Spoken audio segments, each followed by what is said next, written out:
Alright, so in this position, we will look at the concept of mind squares. Okay, so what are mind squares? In this position, white pawn is on the fifth rank, black pawn is on the sixth rank, and both of them are on the side. So here, white has two options. One is king to e6, the other option is king to e7. It is white to play. So king to e6 and king to e7. One of them is right and the second option is losing. Okay. So here for white, this square is a mined square. If white steps on this square, he's gonna lose. Sorry.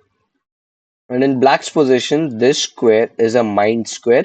If black, let's say if it is black to play and black steps on this square, moves on this square, then black is going to lose. So the right answer to this is you attack from the tail of the pawn. Okay, pawns are moving like this. So you attack the pawn from this tail and then it is a win because once you attack, black has to defend the pawn and the only way to defend is by moving it to c5. It cannot go to c6 because of this pawn. Okay, so king to c5 and now white plays king to e6 after e7, now e6.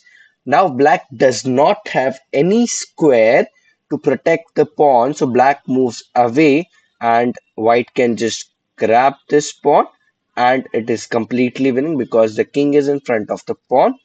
Let's see, the king has reached the dream square and now the pawn can be promoted safely. So this is how white can win. So this is the mind square concept. Let's see if uh, it is black to play, then what will happen? Again, if black attacks on the tail, okay, from this square, white has to move next to this black pawn, okay, protect this pawn diagonally. King goes up, okay. Now the king has to move away. Now black takes this pawn, and the king is in front of the pawn, so it can be easily promoted. Okay, using opposition, we can easily promote it. All right, next position.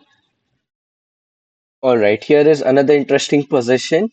So now the white pawns are again in front of each other, but here it is black to play, and black can force a draw.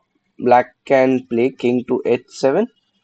Then white has no other option. It cannot come to g5 because of this pawn and g6 because of the king. King has to go back, then black king can move up, then white king can block it. Again, black comes back, white comes forward, again, black blocks it. And yeah, this will continue. If king goes to the other side, then the black king will also move to the other side. And again, oppose. King comes here, again, oppose. Again, king comes here, oppose. And this position is just a draw. Okay, so in this position, white has two pawns, and the black king has occupied the queening square here. And if white king tries to get closer, let's say king goes to g7, then it's a stalemate. So this looks like a good fortress for black, but this is not the case. White can still win this. Okay, so the answer is king goes to g4, king to f7, king moves here, king again goes back. We keep moving the king till we reach c8 square or c7 square. King goes back, king comes here, king comes here, and now king c7. Now this is a zugzwang. So zugzwang is a position where your opponent has only one move and it is a bad move and they are forced to play it. There's no other option.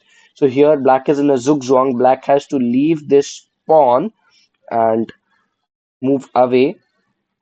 King can just take it and then white can just promote. Okay. So this is how we can use Zugzwang. We will see more positions using Zugzwang, how it helps in the end game to win. Zugzwang especially happens in the end game. Middle game there are very less chances. So I'll show you more positions like this. Next position.